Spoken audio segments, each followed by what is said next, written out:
Hi, hello.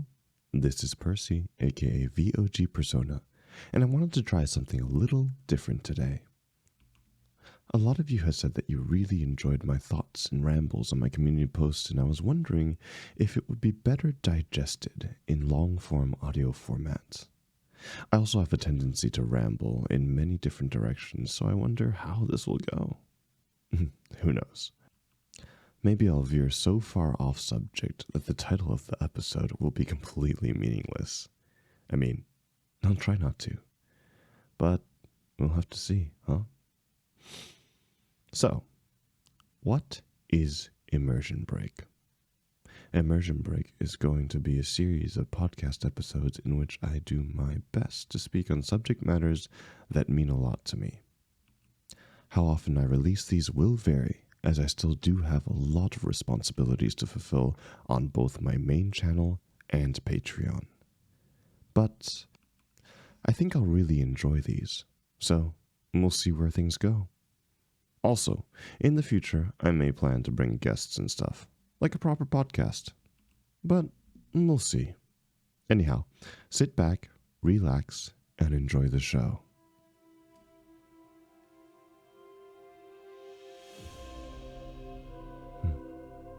I was at dinner the other day with a small group of acquaintances when the subject of forgiveness came up. I don't know what we were talking about nor how we got there. To be honest, I had kind of zoned out, as I often do. But the topic at hand definitely snapped me back to attention. "What do you think, Percy?" one of my friends asked me. For purposes of this episode, we'll call him Mark.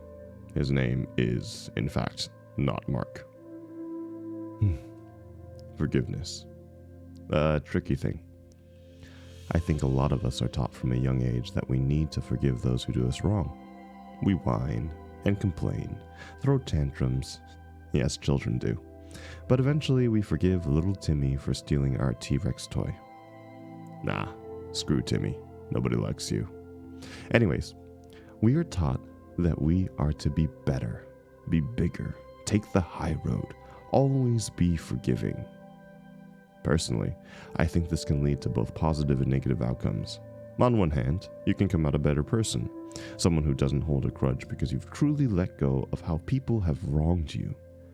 On the other hand, you can just say that you've forgiven people but hold it deep inside your heart, allowing it to fester and rot from the inside. In fact, the reason you told people that you forgave them is because you were taught that that was the right thing to do.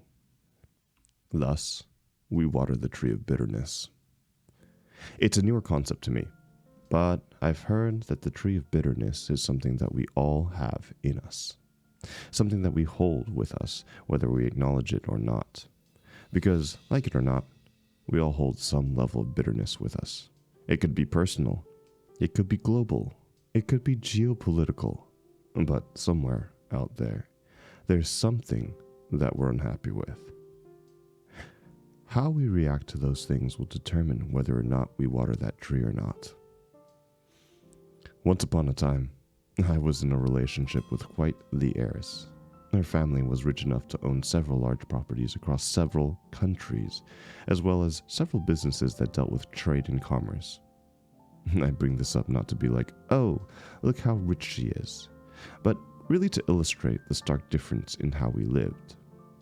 The princess and the pauper, so to speak. I've spoken at length at how I lived at a certain point across this and my main channel. I was not well off, to say the least, and struggled keeping a roof over my head for the span of several years, and more times than not, failing to do so. So, where does she come into play? Well, by happenstance, the two of us came into contact and were intrigued with each other, to say the least. Neither for the purest of reasons. For me, it was a chance to get out of the situation I was in. No longer having to beg for scraps, sling rocks, what have you. For her, it was to break free from her birdcage, indulge in her fantasy of being with a bad boy. Both of us had our own intentions, and I won't deny for one second that we used each other.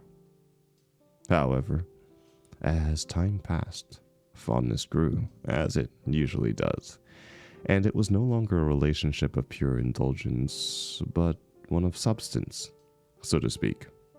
We built a home, complete with 3 dogs and everything. She was going to school, and I was working my ass off to prove myself to her family. Everything was good, or at least I thought it was. Somewhere in the midst of this pseudo-family building, I forgot the reason she had gotten involved with me in the first place. That she yearned for adventure, not stability. She had grown up with stability and had never wanted for anything. Me, on the other hand, being so focused on creating a stable life, never had time for adventure anymore. I spent so much time working and not with her that eventually she got fed up and found someone else behind my back. The results of my life were pretty devastating. Not to put too much of a point on it, but 2 of the 3 dogs were killed in the process. But perhaps that is a story for another time. I've never owned a dog since. I also spent the next 3 years in the bottom of a bottle, but that can also be a story for another day. So, am I bitter at her? Do I hate her? For a few years there, I did. Oh, I really did. Seething, boiling hate. A hate I've never felt before.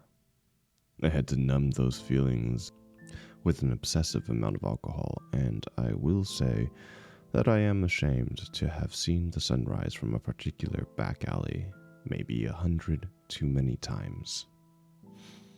So, it's clear that I watered the tree of bitterness. What did that mean to me? Well, I was self-destructing. The roots of bitterness were digging and burrowing so deep into me that I didn't know which way was up anymore. In fact, one could say that it only hurt me, and no one else. She'll never feel any consequence to her actions. Life has set itself on easy mode, and she'll float off into the sunset. We can say things like, well, karma will get her in the end, but isn't that just another form of bitterness? Hoping that they'll fail? Probably. And in the end, the only person bitterness hurts is you. Think about the last time someone cut you off in traffic, and you screamed obscenities at them. Do you think they heard you from the inside of their car? No, they probably didn't. And on the off chance that they looked in the rear mirror and saw your livid, screaming face, they probably laughed it off and went about their day. Ultimately, bitterness only hurts you. Now, that's not to say that I've forgiven her, let it go, and moved on with my life completely. Like I said, the tree of bitterness will always be with you, but you can learn to manage it. You can learn to stand there on your own and accept that this person is no longer a part of your life, and that's okay. And it's okay to be angry. It's okay to not entirely be okay, as long as you keep moving forward. I think it's noble, I said after a long pause. I think we all strive to do so, but how successful are we at it really? What do you mean? Mark asks. Forgive and forget, isn't that the way? Sure, but no one really forgets. We aren't amnesiacs, I respond, resting my head on my hand. The way we learn is to take experiences of the past to teach us how to live today. The good, the bad, the ugly. I think we do need to learn to forgive. Not for the sake of others, but for ourselves.